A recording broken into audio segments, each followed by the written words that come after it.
Monday. Araw ng Monday, maulan, no? Sabi nila hanggang Wednesday daw to eh. Ayos, free car wash for 3 days. Huh? Dumi-dumi yung screen namin eh, pero actually madumi pa lahat. Sa construction yan. Pero maulan, no?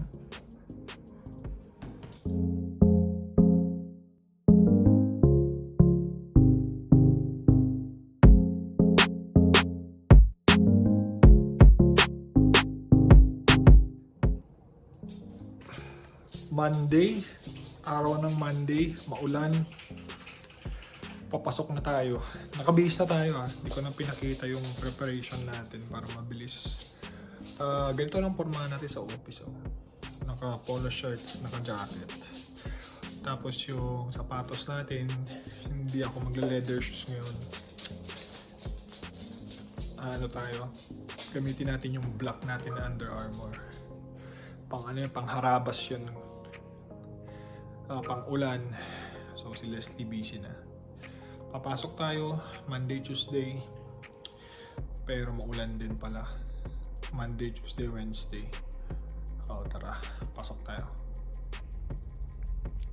Dito na tayo sa office. Hindi naman talaga siya ulan. Parang ambon lang eh.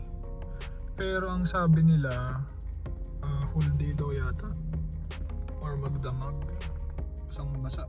Saka ang lalapit ng sasakyan sa office. Kasi dati, yung mga sasakyan na yun, malalayo yan eh. Nagpapark sila doon sa dulo. Maulan. Ayaw nila mabasa. Ayun. So, kakarating natin na office. Hindi pala uso payong-payong dito sa Canada.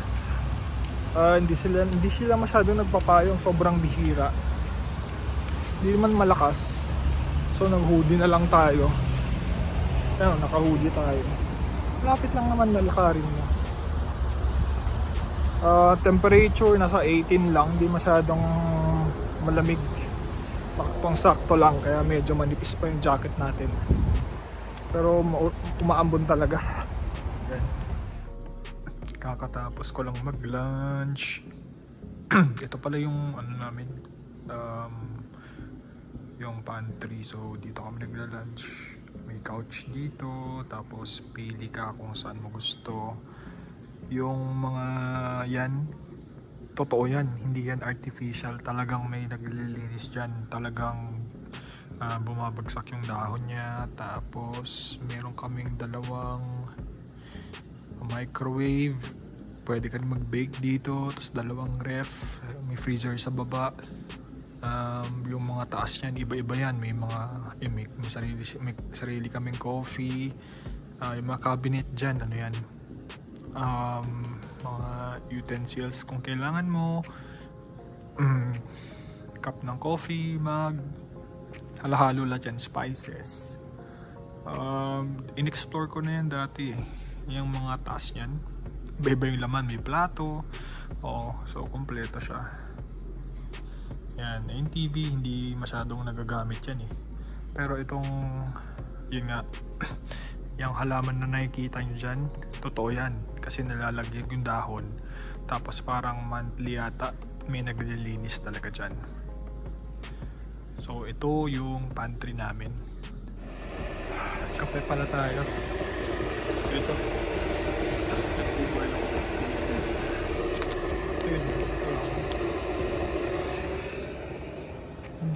Kasi pag umaga, di ba, meron tayong coffee. Pero ito yung 3-in-1 na lang para mabilis.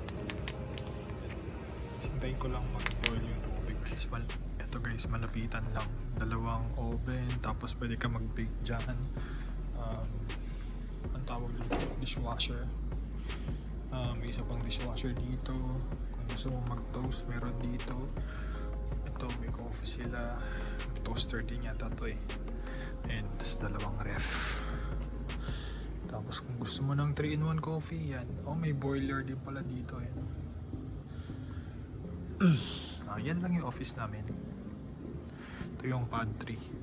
Before ka pang pumasok dyan, kailangan mo ng access. Ito. Access po sa building to. Okay, office tour tayo. So, pagkapasok mo ng pintuan, yan. Office ng direktor yan. Office ng direktor yan. Ako na lang natitira dito, hindi ako OT. Ano lang talaga ang time ko, ganito lang. Ako na lang talaga mag-isa. So, ito ang ano ko, ang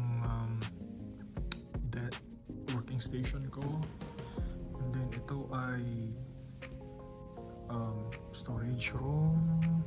May shredder dito.